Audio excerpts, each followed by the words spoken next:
Un atelier de fabrication de 78 moulages a accueilli des stagiaires jardiniers, devenus des apprentis maniant du béton d'art, afin de réaliser une création unique dédiée à la Casamor, l'herbier des fleurs du jardin de l'orangerie. Chaque feuillage et fleur dans son moule va ensuite illustrer les 4 saisons sur les 12 mois de l'année d'un cadran solaire géant. Depuis sa découverte en 1817 par Louis Vicat, la poudre du ciment mélangée au liant, du sable et des graviers est un matériau très finement malléable qui nous permet de créer des empreintes, des fossiles de flore qui se patinent avec le temps.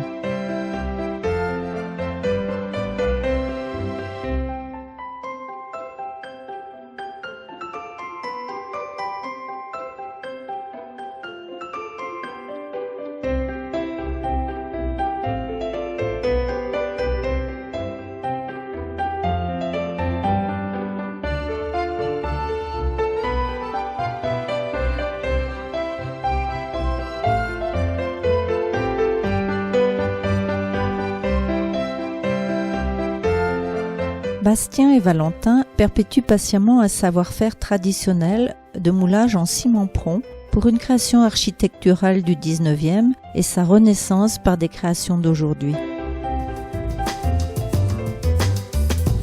L'innovation du ciment moulé a permis l'audacieuse construction des façades de style orientaliste de la villa aux Magnolias. La Casamor est le premier monument historique préfabriqué en or gris. L'implantation des empreintes de fleurs mérite de la méticulosité pour mettre en valeur la précision du midi de cette horloge réglée par le temps de la nature, chaque jour et annuellement.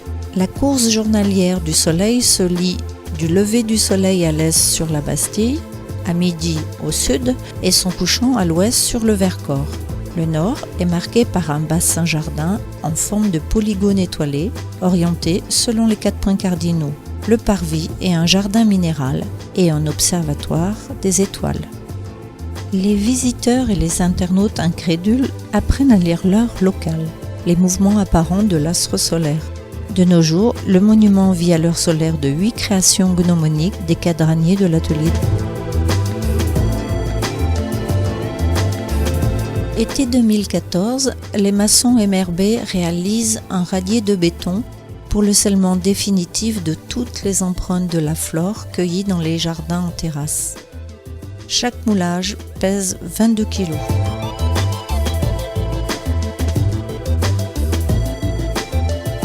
Olivier Stoyan avec précision cale le dallage bordé par 360 découpes. Le parvis de béton étant inégal, la mise à niveau est essentielle, sachant qu'il faudra défier les intempéries au fil des ans. Au point de culmination de l'astre solaire dans sa courbe journalière, la pointe de l'ombre de l'étoile bleue croisera chaque jour le midi de la Casamor. L'herbier encadre en creux la ligne symbolique du midi. Ce cadran de 17 mètres indique une seule heure dans la journée, midi.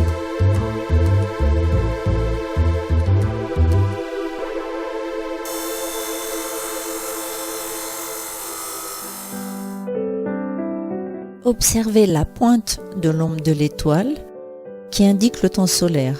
Le cadran est aussi un calendrier avec l'allongement de l'ombre étoilée pendant les 4 saisons. La Saint-Jean, la ligne de l'équinoxe, marquera le jour du printemps 20 mars et 6 mois plus tard le jour de l'automne 23 septembre, jusqu'au solstice d'hiver au nord 22 décembre, où l'ombre atteindra la devise latine de Prosper Mérimée, voix qui crie dans le désert. Selon la longitude de la Casamor, son méridien représente l'axe des pôles sud et nord. L'astronome scrute la ligne du midi solaire pointant vers le pôle sud.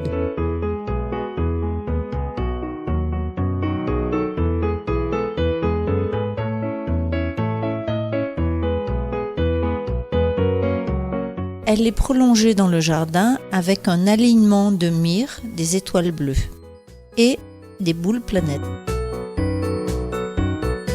Imaginons un voyage de l'axe sud qui traverse l'agglomération grenobloise jusqu'à la mer Méditerranée, l'Afrique, l'océan Atlantique, pour arriver en Antarctique, au pôle sud.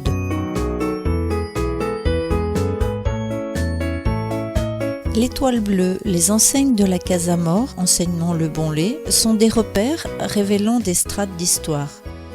Une table de correction indique l'écart journalier en minutes pour passer de l'heure de la montre, des iPhones ou des ordinateurs, à l'heure locale rythmée par la rotation quotidienne de la Terre autour du Soleil. Cet outil pédagogique est une création en hommage aux voyageurs de tout âge et aux horlogers du Soleil.